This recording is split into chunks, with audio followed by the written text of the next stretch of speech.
If you struggle with making big life decisions or have anxiety about the decisions you do make, it's possible that you're hunting certainty. When we hunt certainty, we have a belief that if we can accurately predict the future, we'll be able to control the outcome of all of our decisions. Yeah, that can't go wrong. But this is a really big deal, and what if I make the wrong decision? But that's why hunting certainty is so stressful. We have a belief that we can be accurate about the future. But I gotta get it right! Ah! Stop it. Get a hold of yourself. We're trying to make a decision based on how well we think we can predict the future and only know after the fact if it was a good decision or not. Really?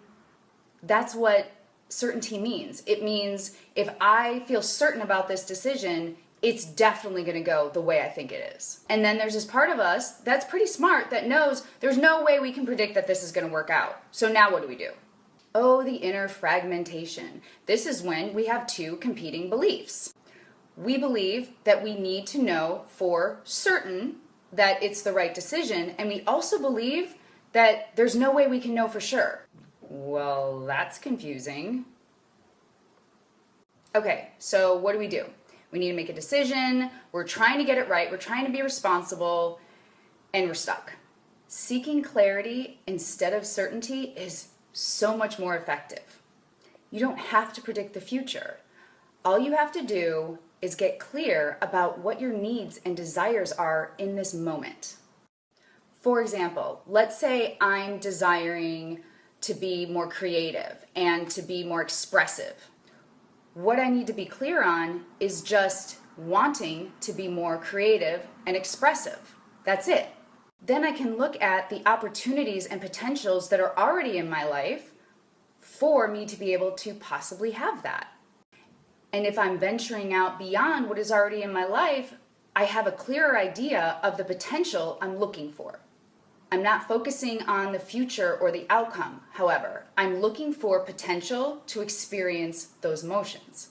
I base my decisions on my current desires and needs, not on my possible future desires and needs. And this brings a sort of inner calm, because I can be clear about what I'm desiring and what I'm needing right now, and I believe myself. I'm not going to make a decision based on what I think I might need or desire in the future, because I'll do that in the future? That sounds really scary. Oh, you're fine. You're just learning something new. I'm also not going to base my decisions on fear of what might go wrong in the future. Woo! I can be mindful of things that I can prepare for that may happen, but I'm not going to obsess about it. If it happens, I'll take care of it then. Oh, God forbid you make a decision and then have to make another decision. Sometimes we think if we're super prepared for all the things that could go wrong in the future, we'll be more certain about our decisions. We'll just be more depressed. Expect the best, but prepare for the worst. You probably want to prepare for the best too, because when it shows up, you want to be ready for it. If you learn and practice how to make decisions from clarity now, you'll be able to do that in the future too. You won't be kicking yourself for any decision you ever make when you make it from a true, clear place in the moment. Because there is no such thing as certainty, there's also no such thing as certain failure. This life is to be had. If you didn't have to get it right, if it didn't have to be perfect in the end, what would you be drawn to right now?